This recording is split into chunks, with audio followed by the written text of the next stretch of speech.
গরমকাল শুরু হতে না হতেই যা গরম পড়েছে, এই গরমে এই ঠান্ডা ঠান্ডা কোনো ডেজার্ট খেতে কার না ভালো লাগে বলো।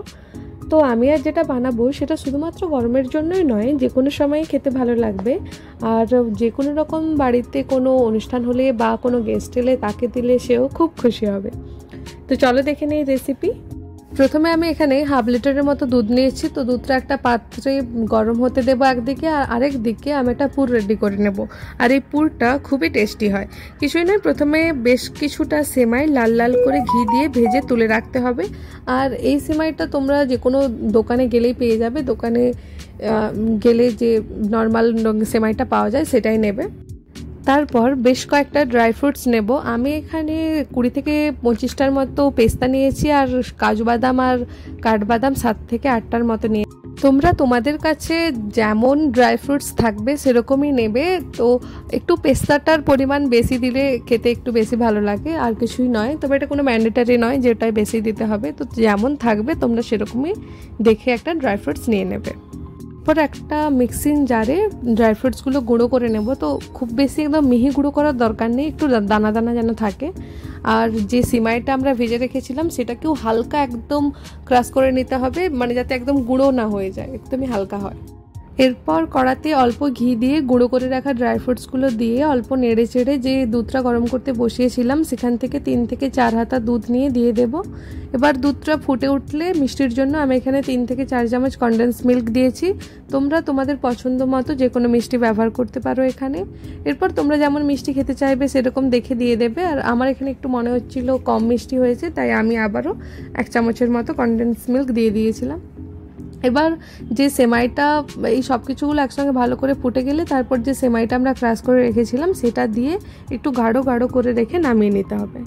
এবার বাকি দুধটা দিয়ে রাবড়ি মতো বানাবো। তার জন্য যে দুধটা ছিল সেখান থেকে 1 হাতা মতো দুধ তুলে রেখে 2 থেকে 3টা কেশর ধাগা দিয়েছি। তোমরা চাইলে এটা স্কিপও করতে পারো।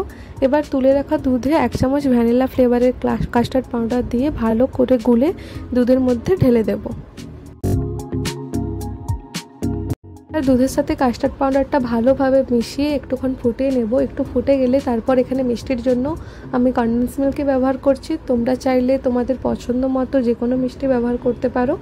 আর আমি এখানে 3 থেকে 4 চামচের মতো কনডেন্স মিল্ক দিয়েছি, যেটার ভিডিও আমি করতে ভুলে গেছি তাই বলে দিলাম। আর আমি যখন দুধটা গরম করেছিলাম তার উপরে একটু ক্রিম পড়ে, মানে যেটা সরটা পড়েছিল সেটাই আমি তুলে রেখেছিলাম, সেটাই ভালো করে ফেটিয়ে আবার দুধের মধ্যে দিয়ে দিয়েছি। এতে রাবড়িটা আর একটু বেশি ক্রিমি ক্রিমি হয়। একটু ভালোভাবে মেশানো হয়ে গেলে তারপর একটু ফুটিয়ে দুধটাকে যেরকম ভিডিওতে দেখানো হচ্ছে ওরকম গাঢ় করে রেখে গ্যাসটা বন্ধ করে দেব। এবার বেশ কয়েকটা ব্রেড নিয়েছি। একটা বেলুন দিয়ে একটা করে ব্রেড নিয়ে তাতে একটু বেলে চ্যাপটা করে ছুরির সাহায্যে যে বাদামি সাইডগুলো আছে, যে ধারগুলো আছে সেগুলোকে কেটে নিতে হবে। এভাবেই একে একে যতগুলো ব্রেড আমি নিয়েছি বা তোমরা নেবে সেগুলোর ধারগুলো ছুরি দিয়ে কেটে বেলুন দিয়ে চ্যাপটা করে বেলে নেব।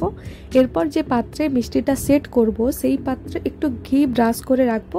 এবার একটা করে ব্রেড নিয়ে তার মধ্যে যে পুরটা আমি করে রেখেছিলাম সেই পুরটার কিছুটা অংশ দিয়ে রোল করে পাত্রের মধ্যে সাইজ করে রেখে দেব। আমাদের বোঝার জন্যই আমি আরও একটা করে দেখাচ্ছি কিভাবে করবে তোমরা। এভাবেই একে একে সবগুলো বানিয়ে নিতে হবে।